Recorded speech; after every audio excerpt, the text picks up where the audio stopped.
بسم الله الرحمن الرحيم الحمد لله رب العالمين والعاقبة للمتقين والصلاة والسلام على سيدنا محمد وعلى آله وأصحابه أجمعين أما بعد وعن أنس رضي الله تعالى عنه قال توفي رجل من الصحابة حضرت انس رضی اللہ تعالیٰ عنہ سے مروی ہے، فرماتے ہیں کہ صحابہ کرام میں سے کسی صحابی کا انتقال ہوا، فقال رجل، تو کسی شخص نے ان کے بارے میں یہ الفاظ کہے کہ ابشر بالجنہ، کہ انہیں جنت کی بشارت ہو، کہ یہ صحابی رسول دنیا سے گئے ہیں اور ان کے لیے جنت کی بشارت ہو۔ نبی کریم صلی اللہ علیہ وسلم نے سنا تو فرمایا اولا تدری، تمہیں کیا پتا، فلعلہ، ہو سکتا ہے کہ انہوں نے تکلم فیما لا یعنیہ، کہ ایسی کوئی بات کہی ہو لا یعنیہ، کہ جس کا کوئی فائدہ نہ ہو، یعنی لا یعنی بیکار، ہو سکتا ہے کہ ان سے کوئی گفتگو ہو گئی ہو، او بخل بما لا ينقصه، یا انہوں نے کسی ایسی چیز کے دینے میں بخل سے کام لیا ہو کہ جس کے دینے سے ان کے مال میں کوئی کمی نہ ہوتی ہو، یعنی ان کو تم اتنے یقین کے ساتھ اور وثوق کے ساتھ جنتی کیسے کہہ رہے ہو سکتا ہے کہ ان سے کوئی لا یعنی گفتگو ہو گئی ہو، یا ان سے مال کے خرچ کرنے میں کوئی بخل ہو گیا ہو۔ اس سے یہ بات معلوم ہو رہی ہے کہ جنت کی بشارت میں آپ صلی اللہ علیہ وسلم نے ان دو چیزوں کو رکاوٹ قرار دیا کہ ان دو چیزوں کی وجہ سے بعض اوقات جنت میں بھی داخل ہونے سے رکاوٹ ہو سکتی ہے۔ اس سے ان دونوں گناہوں کی قباحت اور شناعت معلوم ہوتی ہے کہ یہ اتنے بڑے قبیح اور برے فعل ہیں کہ بعض اوقات ان کی وجہ سے کسی کے لیے جنت میں داخل ہونے سے رکاوٹ بھی ہو سکتی ہے۔ اور وہ کیا دو چیزیں ہیں؟ سب سے پہلی چیز لا یعنی گفتگو کرنا، بیکار گفتگو کرنا جس کا دنیا اور آخرت میں کوئی فائدہ اور کوئی اس کا نفع نہ ہو، اور دوسری چیز یہ کہ انسان کسی ایسی چیز کے خرچ کرنے میں بخل اور کنجوسی سے کام لے کے جس کے دینے کی وجہ سے اس کے مال میں کوئی کمی نہیں ہو، اس کے مال میں کوئی کمی نہ ہوتی ہو، کوئی مال اس کا گھٹتا نہ ہو، لیکن وہ اس میں بخل سے کام لے رہا ہو۔ اس سے یہ بات معلوم ہو رہی ہے کہ ہمیں ان دونوں چیزوں کے بارے میں اتنا محتاط رہنا چاہیے کہ کہیں ان دو چیزوں کی وجہ سے آخرت کا معاملہ کہیں انسان کا رکاوٹ کا شکار نہ ہو جائے۔ اگلی حدیث وعن سفیان ابن عبداللہ الثقفی رضی اللہ تعالیٰ عنہ، حضرت سفیان ابن عبداللہ الثقفی رضی اللہ تعالیٰ عنہ سے مروی ہے، وہ فرماتے ہیں کہ قلت یا رسول اللہ، میں نے عرض کیا ہے اللہ کے رسول، ما اخوف ما تخاف علیہ، کہ یا رسول اللہ یہ بتائیے کہ آپ کو مجھ پر سب سے زیادہ کس چیز کا خوف ہے؟ ما اخوف ما تخاف علیہ، آپ کو مجھ پر سب سے زیادہ خوف کس چیز کا ہے کہ مجھے اس سے نقصان پہنچ سکتا ہے؟ قال، فرماتے ہیں کہ فاخذ بلسان نفسه، نبی کریم صلی اللہ علیہ وسلم نے اپنی زبان اطہر کو پکڑا، اپنی زبان اقدس کو آپ نے پکڑا، وقال، اور آپ نے فرمایا کہ ہذا، یہ چیز، یعنی اس کا مجھے سب سے زیادہ خوف ہے کہ کہیں یہ چیز تمہارے لیے خطرناک ثابت نہ ہو جائے اور تمہارے لیے یہ آخرت کے اعتبار سے پریشان کن نہ ہو۔ سب سے زیادہ مجھے اس چیز کا خوف۔ یہ وہی بات ہے کہ جس کے بارے میں ہم نے پچھلے درس میں بھی عرض کیا تھا کہ انسان کے جسم کی سب سے زیادہ گناہوں میں پڑنے والی چیز، جس کی وجہ سے انسان سب سے زیادہ گناہ میں پڑ رہا ہوتا ہے، وہ یہی زبان ہے کہ اس کی ہلاکتوں سے انسان اپنے دین کو بھی اور اپنی دنیا کو بھی تباہ کر رہا ہو۔ نبی علیہ الصلوۃ والسلام نے بھی اس میں جو یہ بات ارشاد فرمائی نا کہ اس چیز کا مجھے سب سے زیادہ خوف ہے، اس کا مطلب یہ کہ اس سے سب سے زیادہ انسان کو ڈرتے ہوئے اور محتاط ہو کر زندگی گزارنی چاہیے۔ رواہ الترمذی وصححہ، امام ترمذی رحمۃ اللہ علیہ نے اس حدیث کو نقل کر کے اس کو صحیح قرار دیا ہے۔ اگلی حدیث ہے وعن ابن عمر رضی اللہ تعالیٰ عنہما قال قال رسول اللہ صلی اللہ علیہ وسلم اذا كذب العبد تباعد عنه الملك میلا، آپ صلی اللہ علیہ وسلم نے ارشاد فرمایا کہ جب بندہ جھوٹ بولتا ہے تو تباعد عنہ الملک، اس سے فرشتہ دور ہو جاتا ہے، میلن، ایک میل کے بقدر، ایک میل کی مسافت کے بقدر فرشتہ اس سے دور ہو جاتا ہے، من نتنی ما جاء به، اس چیز کی بدبو کی وجہ سے کہ جو وہ جھوٹ بولنے کا اس نے جو کام کیا، اس جھوٹ کی وجہ سے اس کی جو بدبو پیدا ہوئی، اس بدبو کی تاب نہ لا کر فرشتہ اس سے ایک میل دور چلا جاتا ہے۔ اس سے آپ اندازہ لگائیے کہ جھوٹ کس قدر بدبودار چیز ہے اور جھوٹ کتنی خطرناک چیز ہے کہ اس کی وجہ سے جو بدبو پیدا ہوتی ہے، اگرچہ ہم اس کو ظاہری طور پر اپنی ناک سے نہیں محسوس کر رہے ہوتے اس کی بدبو کو، لیکن روحانیت جن کی صاف ستھری ہو اور جن کی روحانیت کی چادر میں کوئی دھبا نہ ہو، وہ لوگ اس کی بدبو کو، اس کی ظلمت کو اور اس کی تاریکیوں کو بہت واضح طور پر محسوس کرتے ہیں۔ اسی لیے جن لوگوں کو اللہ رب العزت نے روحانیت کی آنکھیں عطا کی ہوتی ہیں، وہ اپنی آنکھوں سے اس کی ظلمتوں کو اور اس کی تاریکیوں کو اپنی آنکھوں سے دیکھ رہے ہوتے ہیں۔ انسان کو چاہیے کہ ایسی بدبودار قسم کی چیز اپنے قریب بھی نہ آنے دے کہ جس کی بدبو اتنی خطرناک کہ فرشتے 1 میل دور اس سے چلے جاتے۔ اس حدیث سے ایک تو جھوٹ کی مذمت ثابت ہوئی، جھوٹ کی برائی ثابت ہوئی کہ جھوٹ اتنی خطرناک چیز ہے کہ جس کی وجہ سے بدبو پیدا ہوتی ہے، اور ایسی خطرناک بدبو کے فرشتے بھی اس کی تاب نہیں لا پاتے۔ دوسرا، اگر آپ اسی پہ غور کریں تو ایک دوسری بات بھی معلوم ہوتی ہے، جو نقطے کی بات ہے، اللہ پاک ہمارے دلوں میں اتار دے۔ وہ یہ ہے کہ جب انسان جھوٹ بولتا ہے تو جھوٹ بول کر جو انسان کو دھوکہ دے رہا ہوتا ہے، کسی کے ساتھ غلط بیانی کر کے اس کے ساتھ خیانت کر رہا ہوتا ہے، وہ تو ہے ہی اپنی جگہ کہ انسان کو جھوٹ بول کر تکلیف دے رہا ہوتا ہے، دھوکہ دے رہا ہوتا ہے، اس کو تکلیف پہنچا رہا ہوتا ہے،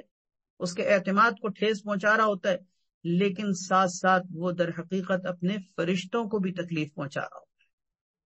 فرشتوں کو بھی تکلیف پہنچا رہا ہوتا ہے۔ کیا مطلب؟ کہ ایک انسان جھوٹ بول کر اپنے فرشتوں کو تکلیف دے رہا ہے کہ فرشتے اس کی تکلیف کی وجہ سے 1 میل دور چلے جاتے ہیں۔ اگرچہ فرشتے ایسی نورانی مخلوق ہیں کہ جس کو تکلیف دینا یا جن کو ضرر پہنچانا انسان کے بس کی بات نہیں، انسان ان کو تکلیف یا ان کو نقصان یا ان کو ضرر نہیں پہنچا سکتا، لیکن اس کی بدبو اس سے پتہ چلتی ہے کہ اتنی خطرناک ہے کہ فرشتے اس سے قریب نہیں رہ سکتے، اس کے قریب نہیں رہ سکتے کہ جس نے جھوٹ بولا۔ تو گویا کہ یہ اپنی ذات سے ان فرشتوں کو بھی تکلیف دے رہا ہے۔ جیسے کہ ایک اور حدیث آپ نے سنی ہوگی نا کہ کچی پیاز کھا کر، جیسے کہ کہا جاتا ہے نا کہ مسجد میں انسان نہ آئے، حدیث میں منع کیا گیا ہے، اور آگے اس کی وجہ ذکر کی ہے کہ فرشتوں کو بھی اس چیز سے تکلیف ہوتی ہے جس سے انسانوں کو تکلیف ہوتی ہے، کہ بدبو یعنی جو اسمیل سی پیدا ہو جاتی ہے، اس کی وجہ سے فرشتے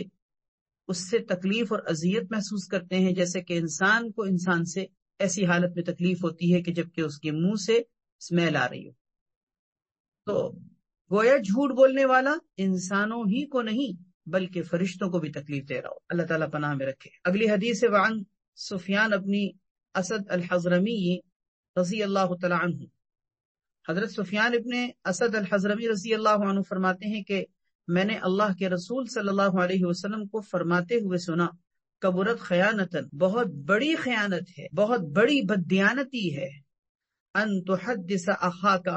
حدیثا هو لک به مصدق وانت به کاذب، کہ تم اپنے کسی بھائی سے ایسی کوئی بات کہو کہ جس میں وہ تمہاری تصدیق کر رہا ہو، تمہیں سچا جان رہا ہو، وانت به کاذب، اور تم اس کے ساتھ جھوٹ بول۔ یہ صرف خیانت ہی نہیں بلکہ بدترین خیانت ہے، یہ صرف بددیانتی ہی نہیں بلکہ بدترین بددیانتی ہے، اس لیے کہ اس نے تمہیں ایک امین سمجھا، تم پر اعتماد کیا، تمہاری بات کو سچ جانا، اور تم کو وہ سچ سمجھ کے تمہاری بات پر توجہ دے رہا ہے، اور تم اس سے جھوٹ بول رہے ہو۔ کبرت خیانتن، صرف خیانت نہیں، صرف بددیانتی نہیں بلکہ کبرت خیانتن، جس کا مطلب یہ کہ بہت بڑی خیانت ہے۔ اس حدیث کی روح سے اگر ہم اپنے معاشرے کا جائزہ لیں تو آج کے معاشرے میں یہ چیز بہت کثرت سے نظر آتی ہے کہ انسان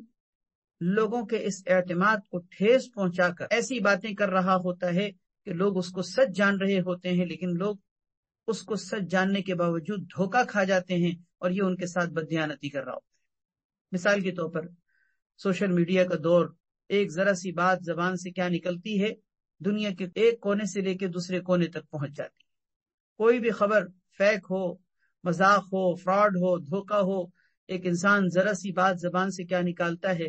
اس بات کو دوسرے نے تیسرے سے، تیسرے نے چوتھے سے، چوتھے نے پانچویں سے، وہ چیز کہاں ایک جنگل میں آگ کی طرح وائرل ہو جاتی ہے اور پھیل جاتی ہے۔ یہ جو چیز ہے کہ لوگ اس چیز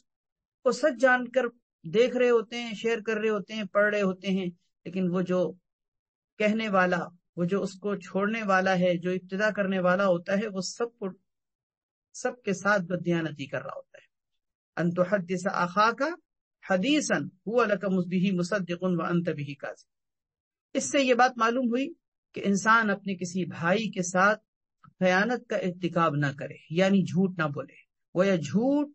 یہ بدترین خیانت ہے۔ اگلی حدیث ہے وعن عمار رضی اللہ تعالیٰ عنہ قال قال رسول اللہ صلی اللہ علیہ وسلم، حضرت عمار رضی اللہ تعالیٰ عنہ فرماتے ہیں کہ نبی کریم صلی اللہ علیہ وسلم نے ارشاد فرمایا، من کان ذا وجہین فی الدنیا، جو دنیا کے اندر دو چہرے والا ہوا، جو دنیا کے اندر دو چہرے والا، دو چہرے والا کا مطلب ہم اردو میں بھی عام دوسری زبانوں کے اندر بھی دو چہروں کا مطلب یہ لیتے ہیں کہ دو رخا پن، دو غلا پن، اس کے ساتھ کچھ اس کے ساتھ کچھ، ظاہر میں کچھ باطن میں کچھ، خلوت میں کچھ جلوت میں کچھ، تنہائی میں کچھ محفل میں کچھ، سامنے کچھ پیچھے کچھ، یہ دوغلا پن کہلاتا ہے۔ اسی کو دو رخا پن بھی کہتے ہیں، اسی کو دو چہرے والا بھی کہتے ہیں۔ نفاق بھی اسی چیز کا نام ہے نا، کہ انسان اندر اور باہر میں مختلف اپنے چہرے رکھتا ہو۔ فرمایا من کان ذا وجہین فی الدنیا، جو دنیا کے اندر دو چہرے والا ہوا، کان لہو یوم القیامت لسانان من نار، اس کے لیے قیامت کے دن آگ کی دو زبانیں ہوں، آگ کی دو زبانیں اس کی ہوں۔ اللہ، آگ کی دو زبانوں کا مطلب کیا ہے؟ یعنی اس کا مطلب یہ ہے کہ اس نے دنیا کے اندر جس طرح اپنے چہرے ایک سے زائد رکھے، اس کی زبان بھی ایک سے زائد ہوگی، کیونکہ جس طرح دنیا میں وہ دو باتیں کیا کرتا تھا، آخرت میں اس کی دو باتوں کی نشانی اس کی دو زبانوں سے ظاہر ہو۔ اور یہ دونوں زبانیں کوئی اس کی صرف دو زبان ہی نہیں ہوں گی، بلکہ آگ کی دو زبان ہوں۔ گویا اس میں دو عذاب ہیں، ایک تو ذلت کا اور دوسرا تکلیف کا۔ ذلت یہ کہ دو زبانوں سے اس کی ایک نشانی ظاہر ہوگی کہ جس سے سب کو پتہ چل جائے گا کہ یہ دنیا میں منافق تھا، دوغلے پن کے ساتھ چلنے والا تھا۔ یہ آخرت میں اس کی ایک نشانی ہوگی ذلت، کہ دور سے بھی لوگ دیکھ کر اس کو پہچان جائیں گے کہ یہ دو زبان والا ہے، یعنی یہ منافق ہے۔ دوسرا، یہ ذلت کے ساتھ ساتھ اس کے لیے آگ کے عذاب کا بھی ذریعہ ہوگا، یعنی یہ دونوں زبانیں اس کی آگ کی ہوں گی جس سے اس کو تکلیف اور اس کو عذاب ہو رہا ہوگا۔ نعوذ باللہ من ذالک۔ اللہ تعالیٰ ہمیں مخلص بندوں میں شامل فرمائے، دوغلے پن سے اللہ تعالیٰ ہماری حفاظت فرمائے۔ پیارے نبی صلی اللہ علیہ وسلم نے جہاں دعاؤں میں مختلف چیزیں مانگی ہیں، وہاں آپ نے ایک دعا یہ بھی مانگی ہے کہ اللہ میں نفاق سے تیری پناہ چاہتا ہوں، اللہم انی اعوذ بک من الشقاق والنفاق وسوء الاخلاق۔ یہ دعا یاد کر لیجئے، بڑی پیاری دعا ہے، اور اس میں نفاق سے اللہ کی پناہ مانگنے کی تعلیم دی گئی ہے۔ اللہم انی اعوذ بک من الشقاق والنفاق وسوء الاخلاق، تین چیزوں سے اللہ کی پناہ مانگی گئی ہے۔ اللہ میں تیری پناہ میں آتا ہوں شقاق سے۔ شقاق بختی کو بھی کہتے ہیں، شقاق آپس کے لڑائی جھگڑوں کو بھی کہا جاتا ہے،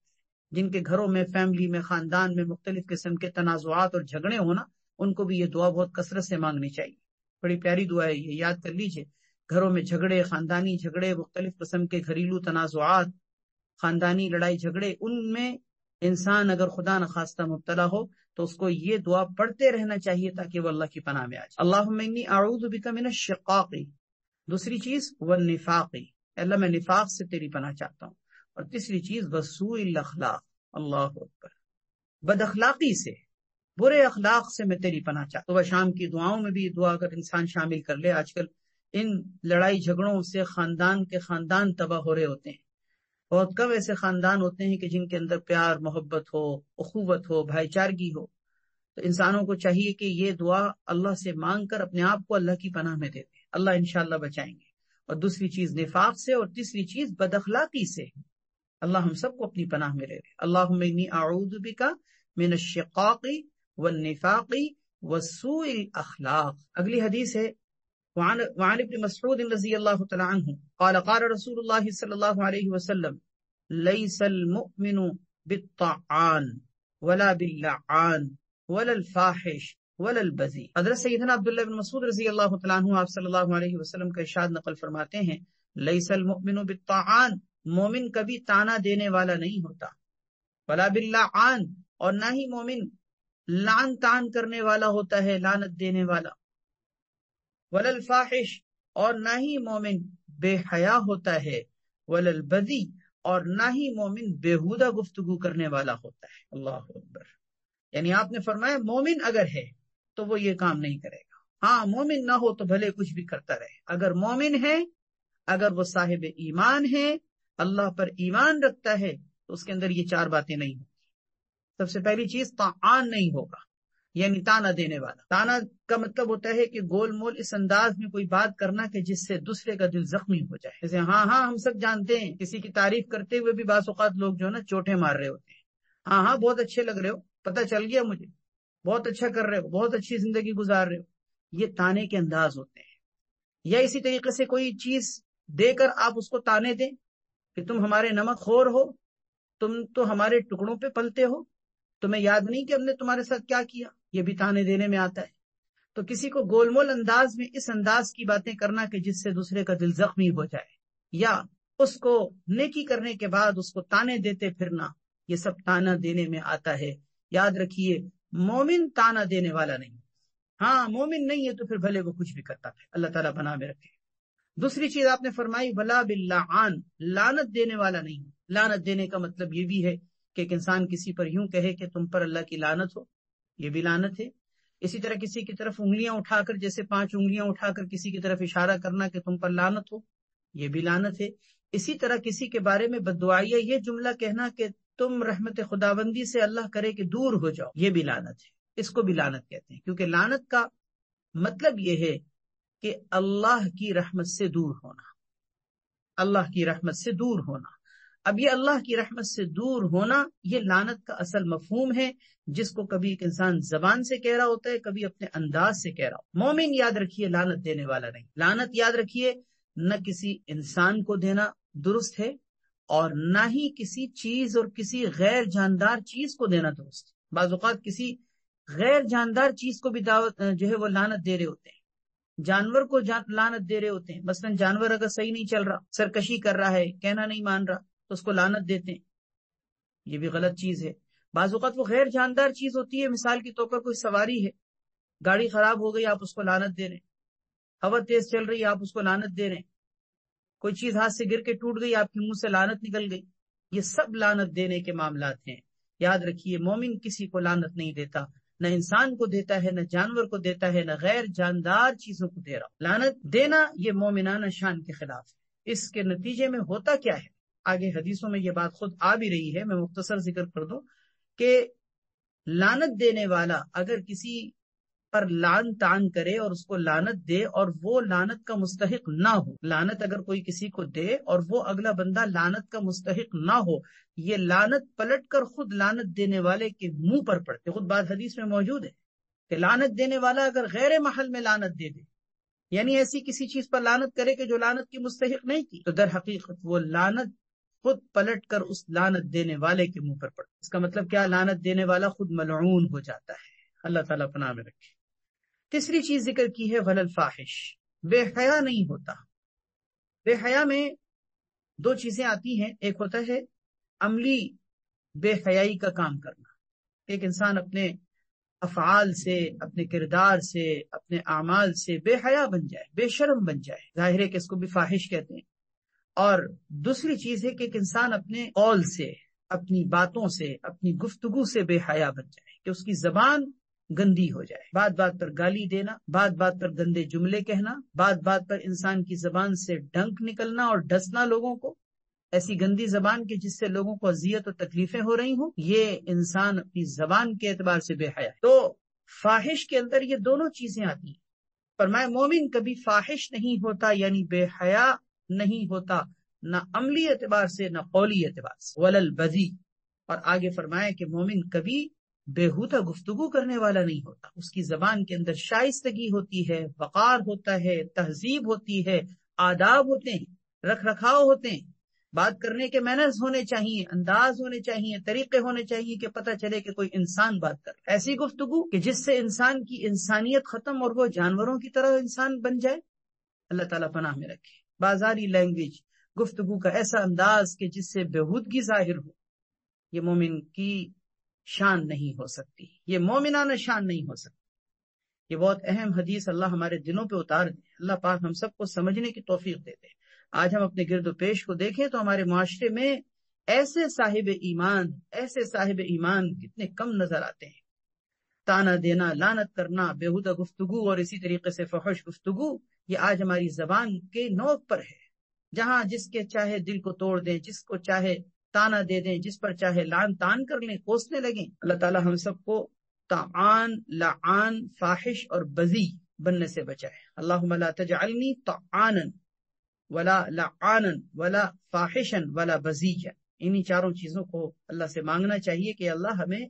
ایسا نہ بنا۔ رواہ الترمذی والبیہقی فی شعب الایمان وفی اخرى له ولا الفاحش البذی وقال الترمذی هذا حدیث غریب۔ اگلی حدیث ہے وعن ابن عمر رضی اللہ تعالی عنہما قال قال رسول اللہ صلی اللہ علیہ وسلم لا يكون المؤمن لعانا، مومن کبھی لعان یعنی لعنت دینے والا نہیں ہوتا۔ وفی روایت، ایک اور روایت میں ہے کہ لا ينبغي للمؤمن ان يكون لعانا، مومن کے لیے درست نہیں ہے، مومن کے لیے ہرگز یہ بات زیب دی دیتی کہ وہ لعان یعنی لعنت دینے والا بنے۔ رواہ الترمذی۔ وعن سمرۃ بن جندب رضی اللہ تعالی عنہ قال قال رسول اللہ صلی اللہ علیہ وسلم، نبی کریم صلی اللہ علیہ وسلم کا ارشاد ہے، حضرت سمرہ بن جندب رضی اللہ تعالیٰ عنہ نے آپ کا یہ ارشاد نقل کیا ہے کہ لا تلاعنوا بلعنت اللہ، آپس میں ایک دوسرے پر اللہ کی لعنت مت بھیجا کرو، ولا بغضب اللہ، اور نہ ہی آپس میں ایک دوسرے کو اللہ کے غضب کی بد دعا دیا کرو کہ تم پر اللہ کا غضب اور پھٹکار ہو، ایسا نہ کہا کرو۔ ولا بجہنم، اور نہ ہی ایک دوسرے پر جہنم کی بد دعا کیا کرو کہ تم جہنم میں چلے جاؤ، اس طرح سے مت کہا کرو۔ ایک اور روایت میں ہے کہ ولا بالنار، کہ ایک دوسرے پر نار یعنی جہنم کی آگ کی بد دعا مت کیا کرو۔ اس کا مطلب یہ ہوا کہ آپس میں، خلاصہ یہ نکلا چاروں باتوں کا کہ آپس میں ایک دوسرے کو بد دعا مت دیا کرو، نہ لعنت خداوندی کی، نہ غضب الہی کی، نہ جہنم اور آگ کے عذاب کی، ایک دوسرے پر بد دعا مت کیا کرو۔ ایک دوسرے پر بد دعا کرنے کا مطلب یہ ہے کہ اس سے نفرتیں پیدا ہوں گی، عداوتیں پیدا ہوں گی، اور سب سے بڑی بات یہ کہ مومن تو مومن کا خیر خواہ ہوتا ہے، مومن تو مومن کا بھلا چاہنے والا ہوتا ہے۔ یہ کیسی خیر خواہی ہے کہ ایک دوسرے کو جہنم کی بد دعا دے رہے ہو، ایک دوسرے پر بد دعا کرتے ہوئے یہ کہہ رہے ہو کہ تم پر اللہ کا غضب اور پھٹکار پڑے؟ یہ تو خیر خواہی نہیں ہے، یہ تو کسی گناہگار کو بھی آپ نہیں کہہ سکتے۔ کوئی گناہگار ہو، شراب پی رہا ہو، چوری کر رہا ہو، کوئی بھی گناہ کے کام میں، سرکشی کے کام میں پڑا ہوا ہے، آپ اس کو یہ نہیں کہہ سکتے کہ تو اللہ کرے کہ جہنم میں چلا جائے۔ نہیں، آپ اس کو ہدایت کی دعا دیں، آپ اس کے لیے خیر خواہی کا جذبہ رکھیں، اس کے لیے اپنے دل میں رحم دلی کا جذبہ رکھیں کہ یہ بھی تو ایک انسان ہے، غلط کام میں پڑ گیا، اللہ اس کو ہدایت دے دے، سیدھے راستے کی سمجھ دے دے۔ آپ اپنی ذات سے اس کو نفع پہنچائیں، اس کو سمجھائیں، اس کو روکیں، اس کا ہاتھ پکڑیں، اس کو برائی سے روکیں، اس کے لیے دعا کریں، سامنے بھی اس کے پیٹھ پیچھے بھی اس کے لیے دعائیں خیر کریں۔ بعض اوقات ایسا ہوتا ہے کہ خاندان میں لڑائی جھگڑوں میں، آپس میں ایک دوسرے کی نفرتوں میں لوگ اس حد تک آگے نکل جاتے ہیں کہ اس طرح کے جملے زبان پر لا رہے ہو، اللہ کرے کہ جو ہے وہ آخرت برباد ہو جائے، اللہ کرے کہ تو جہنم میں چلے جائے، دیکھنا تیری قبر میں کیڑے پڑیں گے، نعوذ باللہ۔ کیسے کیسے جملے سنتے ہیں ہم، کیسے کیسے جملے ہمارے معاشرے میں رائج ہو چکے ہیں۔ اللہ تعالیٰ پناہ میں رکھے، اللہ پاک ہم سب کو اپنی حفاظت میں رکھے۔ کبھی غصے میں بھی انسان کو اس طرح کی بد دعائی یا جملے نہیں کہنے چاہیے۔ رواہ الترمذی و ابو داؤد۔ وعن ابی الدرداء رضی اللہ تعالیٰ عنہ قال سمعت رسول اللہ صلی اللہ علیہ وسلم یقول، حضرت سیدنا ابو الدرداء رضی اللہ تعالیٰ عنہ سے مروی ہے، فرماتے ہیں کہ میں نے رسول اللہ صلی اللہ علیہ وسلم کو فرماتے ہوئے سنا، ان العبد اذا لعن شیئا، بے شک کوئی بندہ جب کسی چیز پر لعنت بھیجتا ہے، صعدت اللعنت الى السماء، تو لعنت چڑھتی ہے آسمان کی طرف، یعنی آسمان کی بلندیوں پر جا کر وہ کہیں ضائع ہونا اور ختم ہونا چاہتی ہے کہ میں ضائع ہو جاؤں اور جس پر مجھے بھیجا گیا ہے میں اس پر نہ پڑھوں، اس کی کوشش یہ ہوتی ہے کہ میں کہیں آسمان پہ نکل جاؤں، لیکن فتغلق ابواب السماء دونہا، آسمان کے دروازے اس کے اوپر بند ہوتے ہیں، اسے وہاں جانے کی جگہ نہیں ملتی۔ ثم تہبط الی الارض، پھر وہاں سے وہ ناکام ہو کر زمین کی طرف اترتی ہے، فتغلق ابوابها دونہا، تو زمین کے دروازے بھی اس کے اوپر بند ہو جاتے ہیں، اب زمین پر بھی اس کے لیے جگہ نہیں ہوتی۔ ثم تأخذ یمینا و شمالا، پھر وہ دائیں بائیں کوئی جگہ تلاش کرتی ہے کہ میں کہیں دائیں بائیں جا کر کسی جگہ پر قرار پکڑ لوں، کسی جگہ جا کے ضائع ہو جاؤں، یعنی اس کی کوشش یہ ہوتی ہے کہ جس پر مجھے بھیجا گیا ہے میں اس پر نہ پڑھوں۔ تو پھر وہ آسمان کی طرف گئی، زمین کی طرف آئی، دونوں جگہ ناکام ہونے کی صورت میں دائیں بائیں جگہ تلاش کرتی ہے کہ کہیں مجھے کوئی جگہ ملے ٹھہرنے کی، لیکن فَإِذَا لَمْ تَجِدْ مَسَاغًا، جب اسے کوئی گنجائش نظر نہیں آتی، کوئی وسعت نہیں نظر آتی، کہیں ٹھہرنے کی جگہ اس کو نہیں ملتی، رجعت إِلَى الَّذِي لُعِنَ، تو وہ لوٹتی ہے اس شخص کی طرف کہ جس پر لعنت کی گئی تھی، یعنی لعنت دینے والے نے جس کے اوپر لعنت کی تھی یہ لعنت آخرکار مجبور ہو کر آ کر اس کے اوپر پڑنے کی کوشش کرتی ہے۔ فَإِنْ كَانَ لِذَلِكَ أَهْلًا، اگر وہ شخص جس پر لعنت بھیجی گئی تھی وہ اس کا اہل اور مستحق ہو، اگر وہ واقعی اس کا حقدار ہو تو ٹھیک ہے، وہ اس کے اوپر پڑ جاتی ہے۔ لیکن وَإِلَّا، اگر وہ اس کا مستحق اور حقدار نہ ہو، جس پر لعنت کی گئی تھی اگر وہ اس کا مستحق نہ ہو، رجعت الی قائلہا، تو وہ اس کے کہنے والے کی طرف، یعنی جو لعنت بھیجنے والا تھا، لعنت کرنے والا تھا، وہ لعنت پلٹ کر اس کہنے والے کے اوپر پڑ۔ اللہ اکبر۔ ابو داؤد شریف کی یہ روایت ہے، ہمارے سامنے موجود ہے۔ اس روایت کے اندر کوئی تشریح کی ضرورت نہیں، بالکل واضح الفاظ میں نبی علیہ الصلوۃ والسلام نے جو کچھ بیان کیا اس کا حاصل اور اس کا خلاصہ یہ ہے کہ اگر لعنت آپ نے کسی ایسے شخص پر کی ہے جو لعنت کا مستحق نہیں تو خود آپ پر لعنت پڑ۔ اگر آپ نے کسی ایسے بندے پر لعنت کی ہے کہ جو لعنت کا مستحق نہ ہو تو پھر ایسی صورت میں لعنت دینے والا خود ملعون بن جاتا ہے۔ اللہ اکبر۔ اللہ تعالی ہم سب کو پناہ میں رکھے۔ اسی سے یہ بات بھی حدیث میں اگر آپ دیکھیں تو یہ معلوم ہوتی ہے کہ لعنت جب دی جاتی ہے تو لعنت کی کوشش خود لعنت کی ہوتی ہے کہ میں کہیں جا کر ضائع ہو جاؤں، کہیں جا کر ضائع ہو جاؤں۔ چنانچہ اس کے لیے وہ پہلے آسمان کی طرف، پھر زمین کی طرف، پھر دائیں بائیں کہیں بھی کوئی جگہ تلاش کرتی ہے کہ کہیں جا کر میں ختم ہو جاؤں، ضائع ہو جاؤں، کسی جگہ جا کر میں ختم ہو جاؤں، لیکن جس پر لعنت کی گئی ہے اس پر بھی نہ پڑوں۔ لیکن آخرکار جب وہ کوئی جگہ نہیں پاتی، مجبور ہو کر پھر اس پر پڑتی ہے جس پر لعنت کی گئی، اور وہاں اگر وہ مستحق نہ ہو تو پھر وہ لعنت دینے والے کے منہ پر پڑ۔ اس لیے سب سے پہلی بات تو اس میں یہ سمجھنے کی ہے کہ کسی ایسے شخص پر لعن طعن کرنا، کسی ایسے شخص پر لعنت بھیجنا کہ جو اس کا مستحق نہ ہو، اس سے تو ہر صورت میں بچنا چاہیے، ورنہ لعنت دینے والا خود ملعون ہو جائے گا۔ دوسری بات، اگر وہ شخص مستحق بھی ہے، مثلا کوئی شخص لعنت کا مستحق بھی ہے، تب بھی مومن کی یہ شان نہیں ہے کہ وہ لعنت دیتا پھرے۔ یہ مومن کی شان نہیں۔ پیچھے ہم حدیثوں میں پڑھ چکے ہیں نا، لیس المؤمن باللعان، مومن لعنت دینے والا نہیں ہوتا۔ تو اول تو لعنت دینا ہی نہیں چاہیے، اور خاص طور پر ایسے شخص کو لعنت تو دینے سے اور بھی زیادہ بچنا چاہیے کہ جو لعنت کا مستحق بھی نہیں، کیونکہ اگر وہ مستحق نہیں تو پھر دینے والا خود ملعون۔ اگلی حدیث ہے حضرت سیدنا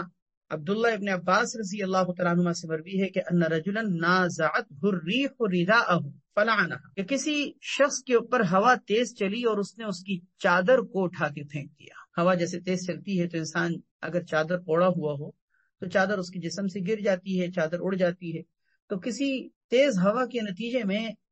ایک انسان کی چادر اڑ گئی، فلعنها، اس نے اس کو لعنت دی، یعنی ہوا کو لعنت۔ لفظی ترجمہ نازعته الريح رداءه، اس کا لفظی ترجمہ یہ ہے کہ ہوا نے اس کی چادر کے بارے میں اس سے جھگڑا کیا، یعنی اس کا ہوا سے جھگڑا ہوا چادر کے بارے میں، کہ ہوا نے جھگڑا کر کے اس سے اس کی چادر چھین لی۔ تو اس کا حاصل ترجمہ یہ نکلے گا کہ ہوا تیز چلی جس کے نتیجے میں اس کے جسم سے چادر اڑ گئی، چادر گر گئی۔ اب اس شخص کو غصہ آیا، اس کی زبان سے اس ہوا کے بارے میں لعنت کے الفاظ نکل گئے۔ نبی کریم صلی اللہ علیہ وسلم نے سنا تو آپ صلی اللہ علیہ وسلم نے فرمایا لا تلعنها، تم ہوا کو لعنت مت دو، اس میں اس کا کیا قصور ہے؟ فإنها مامورۃ، یہ تو اللہ کے حکم کی تابع ہے، یہ تو اللہ کی طرف سے مامور ہے، یعنی اس کو تو حکم ہی ایسا دیا گیا تھا چلنے کا، لہذا اس میں چلنے کا اس کا کوئی قصور تھوڑی۔ بھئی اگر ہوا تیز چلی تو کس کے حکم سے چلی؟ اگر ہوا بند ہو گئی، حبس ہو گیا، تو کس کے حکم سے؟ ہوا کا تیز چلنا یا نہ چلنا یا نارمل طریقے سے چلنا، یہ سب قدرت خداوندی کا نتیجہ ہے۔ اللہ کے حکم سے ہوا چلتی ہے، بارش اللہ کے حکم سے ہوتی ہے، موسمی تغیرات سب اللہ کے حکم کے تابع ہیں۔ تو تم ہوا کو کیوں لعنت دے رہے ہو؟ یہ تو اللہ کے حکم سے چل رہی ہے، اس میں اس کا کیا قصور؟ پھر آپ نے فرمایا وَإِنَّهُ مَنْ لَعَنَ شَيْئًا، جس نے کسی ایسی چیز کو لعنت دی، لَيْسَ لَهُ بِأَهْلٍ، جو اس لعنت کا اہل نہ ہو، یعنی لعنت کی مستحق نہ ہو، ایسی کسی چیز کو اس نے لعنت دی، رجعت اللعنت علیہ، تو لعنت اس لعنت دینے والے کی طرف لوٹتی۔ اللہ اکبر۔ اس سے یہ بات معلوم ہوئی کہ انسان تو انسان کے علاوہ جانوروں کو یا غیر جاندار چیزوں کو بھی لعنت نہیں دینی چاہیے۔ یعنی کوئی چیز ہاتھ سے گر گئی، کوئی چیز خراب ہو گئی، مشین نہیں چل رہی، گاڑی خراب ہو گئی، سواری آپ کے لیے جو ہے وہ پریشان کن بن گئی،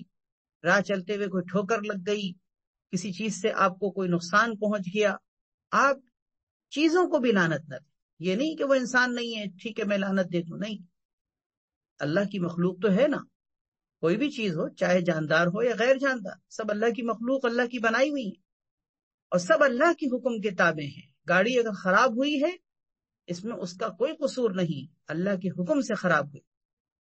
کوئی جانور اگر سرکش ہوا، اللہ کے حکم سے ہو۔ کوئی چیز اگر گر کے ٹوٹ گئی، اللہ کے حکم سے ٹوٹی۔ کوئی مشین اگر نہیں چل رہی، اللہ کے حکم سے نہیں چل رہی۔ بھائی ہر چیز اللہ کے حکم کے تابع ہے، لہذا ہم کسی چیز کو کوسنے کے بجائے اپنے آپ کو کوسیں۔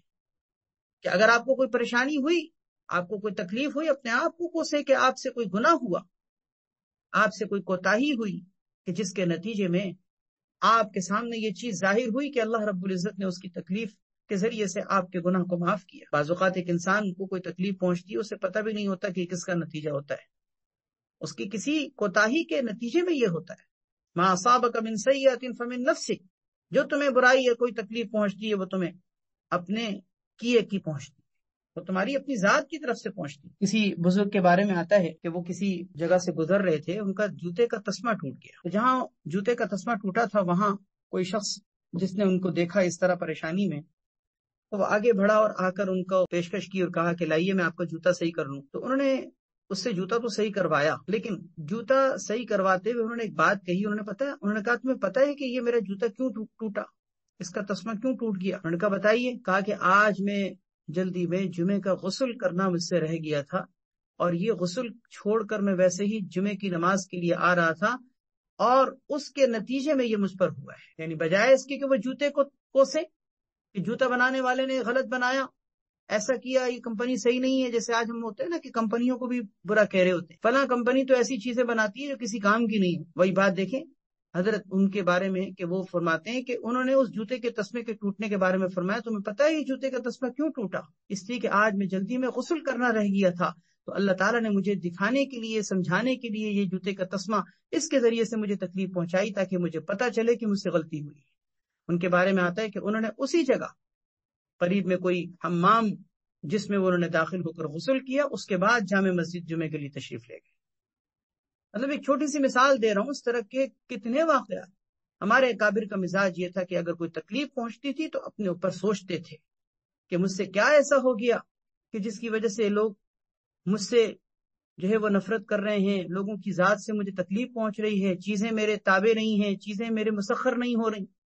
جانور بھی اگر ٹھیک نہیں چلتا تھا، سرکش ہو جاتا تھا، تو اپنے اوپر کوستے تھے کہ مجھ سے کیا غلطی ہو گئی۔ رواہ الترمذی و ابو داؤد۔ اسی میں یاد رکھیں لعنت کے اندر یہ بھی داخل ہے کہ بعض اوقات منہ سے گالی نکلتا۔ آپ حضرات کو پتا ہے کہ بعض اوقات ایسا ہوتا ہے کہ ایک انسان اس پر لعنت کرنے کے بجائے چھٹتے ہی گالی دیتا ہے، پہلے وہ چیز ہی کیوں نہ ہو، چاقو نہیں چل رہا، مشین خراب ہو گئی، کوئی گاڑی خراب ہو گئی، منہ سے گالی نکل رہی۔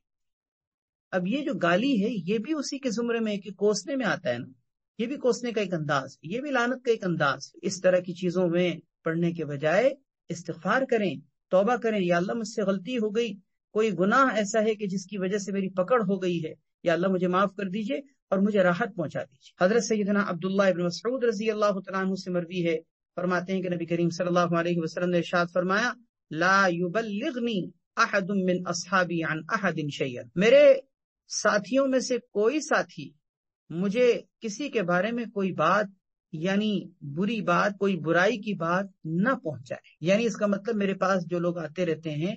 انہیں چاہیے کہ وہ دوسروں کے بارے میں کسی کی بھی کوئی بری بات مجھ تک نہ پہنچائے، یعنی میرے سامنے آ کر کسی کی غیبت نہ کریں، کسی کی برائی نہ کریں۔ لا یبلغنی احد من اصحابی عن احد شیئا، نہ پہنچائے میرے ساتھیوں میں سے کوئی بھی کسی کے بارے میں کوئی بری بات، یعنی غیبت نہ کرے میرے سامنے۔ فإنی احب، کیونکہ میں یہ پسند کرتا ہوں، میں یہ چاہتا ہوں،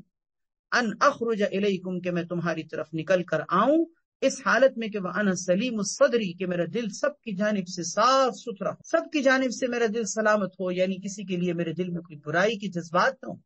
میں دل کا صاف رہ کر تمہارے پاس آنا چاہتا ہوں۔ اس کا مطلب کیا ہوا کہ اگر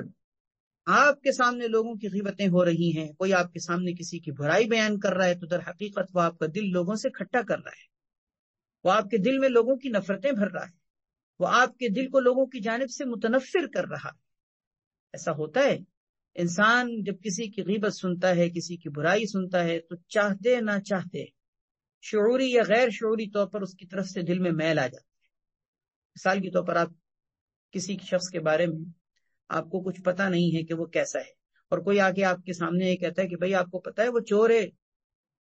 وہ چوری کرتا ہے، اس کی عادت یہی ہے کہ جہاں بیٹھتا ہے کوئی چیز اٹھا لیتا ہے۔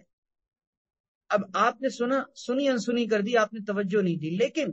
اب جب کبھی جس کے بارے میں وہ بات آپ کے سامنے کہی گئی، وہ آئے گا آپ کے سامنے، تو آپ اس کو اس اچھی نگاہ سے نہیں دیکھیں گے۔ آپ کے دل میں اس کو دیکھتے ہی یہ خیال آئے گا کہ یہ وہی شخص ہے کہ جو چور تھا، جس نے چوری کی تھی۔ اب اس کے بارے میں آپ کے دل میں جو برائی آئی، آپ کے دل میں جو کھٹا پن پیدا ہوا، اس کی جانب سے جو میل آیا، کس کی وجہ سے آیا؟ غیبت کی وجہ سے آیا نا۔ تو یہ غیبت ایسی ہے کہ جس کی وجہ سے نفرتیں پھیلتی ہیں، عداوتیں پھیلتی ہیں،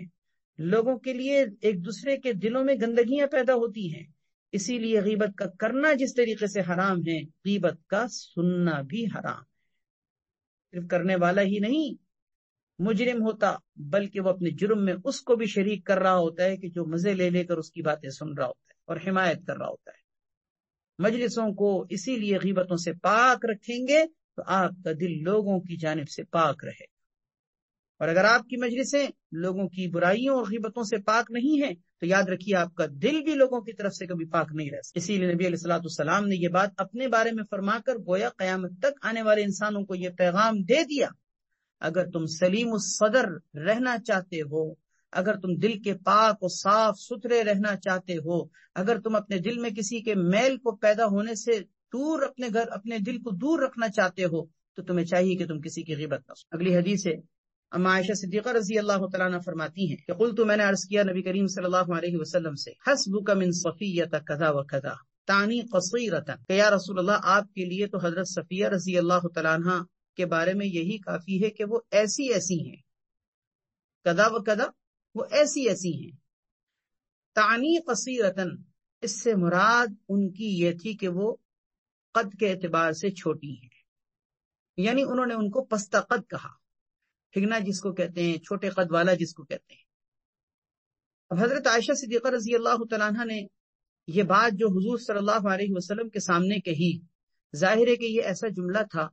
کہ جس جملے کو حضرت صفیہ رضی اللہ تعالیٰ عنہ سنتی تو ان کو تکلیف ہوتی، کیونکہ کسی کے بارے میں یہ کہنا کہ وہ قد کے اعتبار سے چھوٹی ہے، کسی کے بارے میں یہ کہنا کہ وہ ٹھگنی ہے، یہ تو تکلیف دہ جملہ ہے نا۔ تو جب نبی علیہ الصلوۃ والسلام نے یہ جملہ سنا، فقال، آپ نے فرمایا، لقد قلت کلمۃ،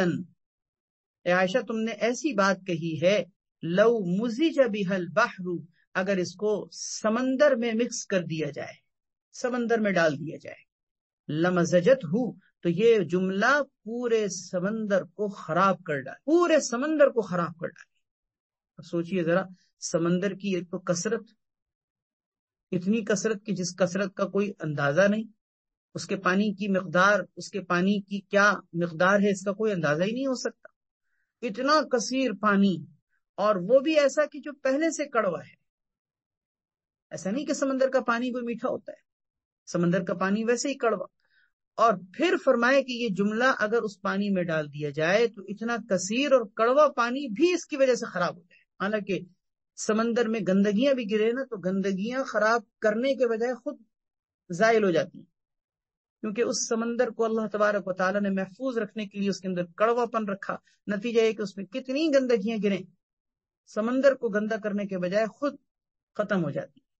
لیکن فرمایا یہ جملہ اتنا خطرناک ہے کہ یہ جملہ پورے سمندر کو خراب کرنے کے لیے کافی۔ اس سے غیبت کی قباحت اور شناعت معلوم ہوتی ہے کہ یہ جملہ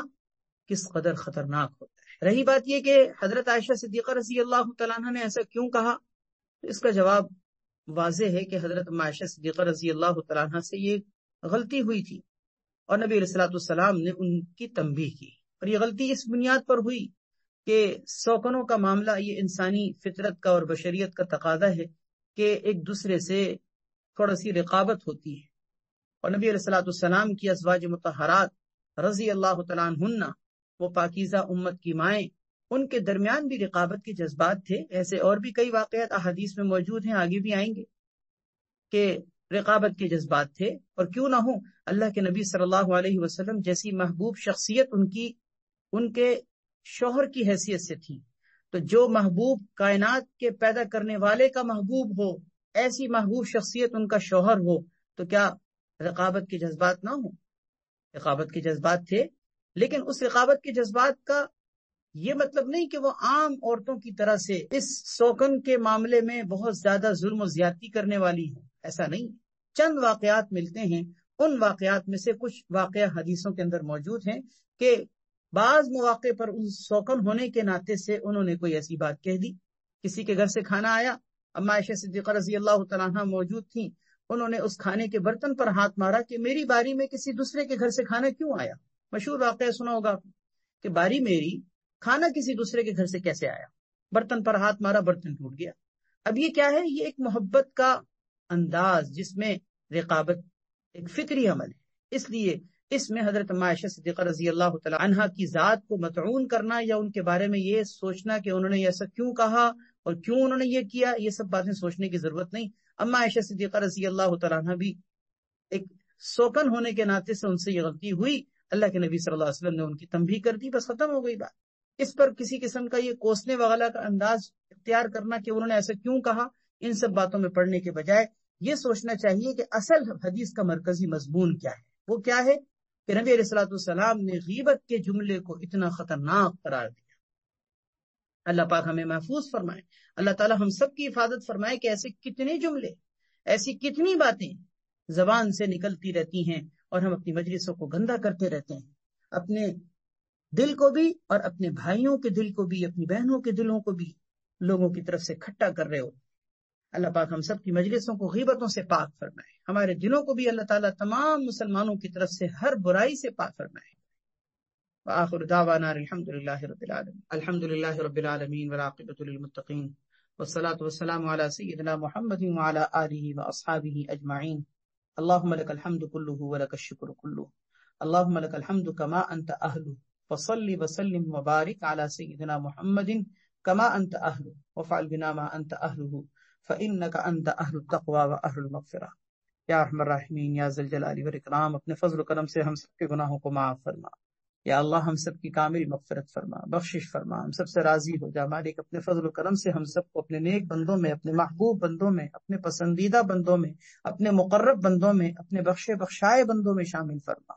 اے اللہ ہم سب کو دنیا اور آخرت کی کامیابیوں سے ہمکنار فرما، ہماری تمام دینی دنیاوی حاجتیں محض اپنے فضل و کرم سے پوری فرما، تمام مقاصد میں ہم سب کو کامیابی نصیب فرما، عزت دے دیجئے، عافیت دے دیجئے، سکون دے دیجئے، راحت دے دیجئے، رحمتوں برکتوں سے مالا مال کر دیجئے، ہماری جھولیاں بھر دیجئے، ہمارے دامن مراد کو بھر دیجئے، ہماری ہر حاجت پوری فرما، ہماری ہر خواہش پوری فرما، ہمارے تمام پھنسے ہوئے کاموں کو یا اللہ آسانی کے ساتھ سلجھا دیجئے، ہمیں ہر طرح کی پیچیدگیوں سے نکال دیجئے یا اللہ، ہر طرح کی ذہنی، جسمانی، معاشی تمام تنگیوں سے ہم سب کو نکال دیجئے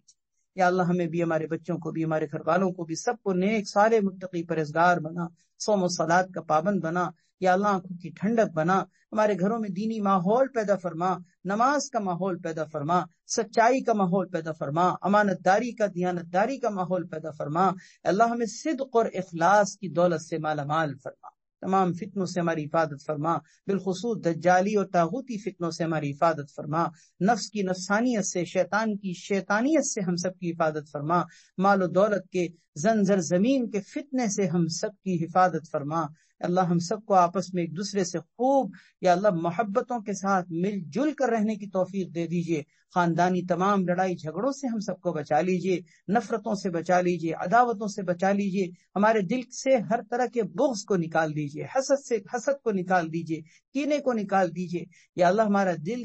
آئینے کی طرح صاف شفاف کر دیجئے، کسی مسلمان کی کوئی برائی ہمارے دل میں باقی نہ رہے۔ اللہ ہماری زبان کو، ہماری آنکھوں کو، ہمارے کان کو، ہمارے جسم کے تمام اعضاء کو گناہوں سے پاک کر دیجئے یا اللہ، گناہوں سے محفوظ فرما دیجئے یا اللہ، ہم سب کو دونوں جہان کی کامیابیوں سے ہمکنار فرما، ہماری اس مجلس کو اپنی بارگاہ میں قبول فرما، اس میں تمام شرکت کرنے والوں کو ان کے تمام مقاصد میں کامیابی نصیب فرما، سب کی دینی دنیاوی حاجتیں پوری فرما، سب کے گھروں میں خوشحالی، کشادگی اور وسعت اور فراخی پیدا فرما، ہر طرح کے مسائل میں اللہ عافیت نصیب فرما دے یا اللہ یا رب العالمین۔ ہماری اس مجلس کو اپنی بارگاہ میں قبول فرما۔ سبحان ربک رب العزت عما یصفون وسلام علی المرسلین والحمد للہ رب العالمین، آمین یا رب العالمین برحمتک یا ارحم الراحمین۔